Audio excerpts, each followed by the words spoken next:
Hello दोस्तों, मैं आशुतोष यादव आपके अपने यूट्यूब चैनल मैथ कम्युनिकेशन पर आप सभी का स्वागत है। तो दोस्तों, इसमें हम पढ़ेंगे बेलन। क्या पढ़ेंगे? बेलन। बेलन कैसे बना है, इसका आयतन निकालने का सूत्र क्या होता है, ठीक, इसका वक्रपृष्ठ कैसे निकलेगा, इसका संपूर्ण वक्रपृष्ठ निकालने का फार्मूला क्या होता है, वो कैसे बना है फार्मूला, सब हम आपको आज इसी में बताएंगे। तो सबसे पहले हम क्या करेंगे, बेलन बनाएंगे। बेलन कैसे बना है? ये क्या है? एक आयताकार एक कागज का टुकड़ा है, ठीक। अगर हम इसी को ऐसे घुमा दें इस तरह से, बात समझ में आया? जब इसको हम इस तरह से घुमा देंगे तो ये क्या बनेगा? बेलन। क्या बना? बेलन। इसको हम इस तरह से ऐसे लगा के बंद कर दें और इसको इधर से बंद कर दें, ये क्या बना हमारा? बेलन, ठीक। यानी कहने का मतलब ये हुआ कि बेलन किससे बना है? एक आयताकार पट्टी से, ठीक। और दूसरा क्या है? दो वृत्त हैं। बात समझ में आया? इस तरह से फिर से एक बार देख लीजिए, इस तरह से हम घुमाएंगे, ये क्या बना? बेलन। बात समझ में? एक वृत्त को ये देखिए हम इधर से लगाएंगे और दूसरे को इधर से, तो हमारा ऐसे क्या बनता है? बेलन। बात समझ में आया? तो बेलन हमारा ऐसे होता है, इस तरह से, ये। बात समझ में आया? बेलन कैसे बना है, बात समझ में आ गया?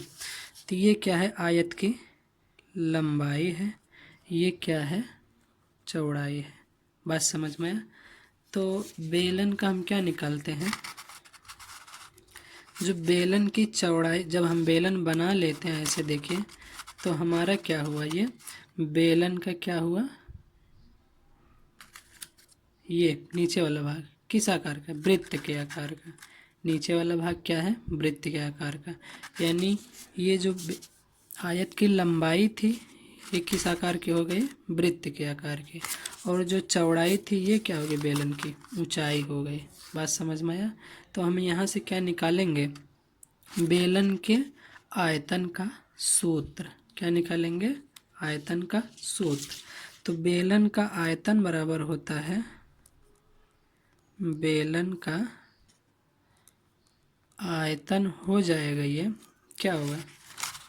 ये इसका क्षेत्रफल और इसकी ऊंचाई। जब इसका क्षेत्रफल निकाल लेंगे और इसकी ऊंचाई दोनों का गुणा कर देंगे तो हमें क्या मिलेगा? बेलन का आयतन। तो इसका क्षेत्रफल क्या होगा? ये क्या है? वृत्त है, तो वृत्त का क्षेत्रफल बराबर क्या होता है? पाई आर स्क्वायर। ये होता है, क्या होता है? पाई आर स्क्वायर। अब इसी में हम ऊंचाई का गुणा कर देंगे। क्या करेंगे? ऊंचाई का गुणा। तो ये क्या हो जाएगा? पाई आर स्क्वायर एच। ये बेलन के क्या है? आयतन का सूत्र है। आयतन का सूत्र कैसे बना? देखिए, जो आयत की लंबाई थी वही क्या हो गई? क्या हो गई? बेलन का नीचे वाला भाग, यानी पाई आर स्क्वायर। वृत्त बना, ये वृत्त का क्षेत्रफल क्या होता है? पाई आर स्क्वायर। इसी में ऊंचाई का गुणा कर देंगे तो ये क्या होगा? पाई आर स्क्वायर। ये क्या है? बेलन का आयतन है। अब हम क्या निकालेंगे? बेलन का वक्रपृष्ठ। बेलन के वक्रपृष्ठ का क्षेत्रफल।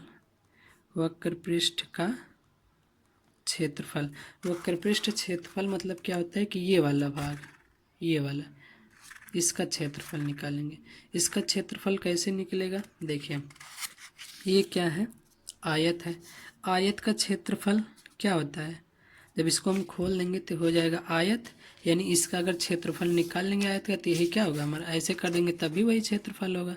तो आयत का क्षेत्रफल बराबर होता है लंबाई गुणे चौड़ाई। बात समझ में आया? लंबाई गुणे चौड़ाई। ये चौड़ाई क्या है? ये है। तो यही अगर हम बेलन बनाते तो यही चौड़ाई किस में हो जाती? ऊंचाई में। बात समझ में आया? तो ये हो जाएगा लंबाई है। क्या है? ये लंबाई है, ये वाला भाग। तो लंबाई किस में बदल गई? वृत्त में। वृत्त मतलब ये परिधि हो गई। यानी जब हम आयत को बेलन बना रहे हैं तो ये जो लंबाई है ये किस में बदल जा रही है? परिधि में। यानी कहने का मतलब ये हुआ कि जो बेलन आयत की लंबाई है ये क्या हो गई, वृत्त की परिधि हो गई। देखिए ये वृत्त बना, तो वृत्त ये क्या है, वृत्त की परिधि तो है किनारे वाला ये वाला, यानी लंबाई क्या है मिला हमको 2πr। बात समझ में आया। बेलन की लंबाई क्या ये परिधि क्या मिला 2πr, यानी आयत की लंबाई किसके बराबर होगी 2πr की। ये देखिए अगर इसको हम बनाएंगे तो ये वृत्त का रूप ले लेगा। बात समझ में आया। और ये क्या है चौड़ाई, चौड़ाई को जब हम बेलन बनाते हैं ये चौड़ाई क्या होती है ऊंचाई, यानी एच में ऐसे। तो चौड़ाई किस में मिल गई हमको ऊंचाई में, यानी ये हो जाएगा एच, यानी ये होगा 2πr एच, यानी बेलन का वक्र पृष्ठ बराबर क्या होगा 2πr एच की। बात समझ में आया। अब बात आती है बेलन के संपूर्ण पृष्ठ का क्षेत्रफल क्या होता है, संपूर्ण पृष्ठ का क्षेत्रफल। संपूर्ण पृष्ठ का क्षेत्रफल का मतलब ये होता है कि इसका क्षेत्रफल और इधर का क्षेत्रफल और इस साइड का क्षेत्रफल, यानी ये वाला इस तरफ से और इस तरफ से, तो तीनों का क्षेत्रफल अगर हम जोड़ लेंगे तो ये हो जाएगा संपूर्ण वक्र पृष्ठ का क्षेत्रफल। तो सबसे पहले हम क्या करेंगे इसका क्षेत्रफल निकालेंगे, इसका क्षेत्रफल हम निकाले हैं वक्र पृष्ठ का, तो ये हो जाएगा 2πr एच के। बात समझ में। और क्या है इधर का क्षेत्रफल, ये क्या बन रहा है वृत्त, वृत्त का क्षेत्रफल क्या होता है πr², ऐसे πr², और इधर का भी वही लिखेंगे तो πr², इस तरह से। बात समझ में। देखिए पाई और पाई, ये पाई सब देखिए 2πr(h), ये दोनों सेम है तो ये हो जाएंगे धन 2πr², इस तरह के। बात समझ में। ठीक है तो देखिए 2 इसमें भी है, 2 इसमें भी, पाई इसमें भी, पाई इसमें भी, पाई इसमें भी, आर इसमें भी। तो 2 कामन लेंगे, पाई पाई को कामन लेंगे, आर को भी कामन लेंगे। इसमें 2 आर इसमें 1 है, तो यहाँ क्या बचा एच बचा, और इसमें क्या बचा आर बचा।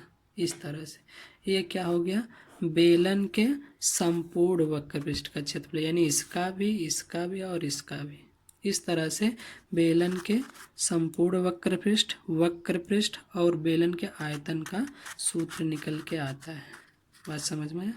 Thank you. वीडियो को लाइक कीजिए, शेयर कीजिए, अच्छा लगा हो तो सब्सक्राइब भी कर लीजिए।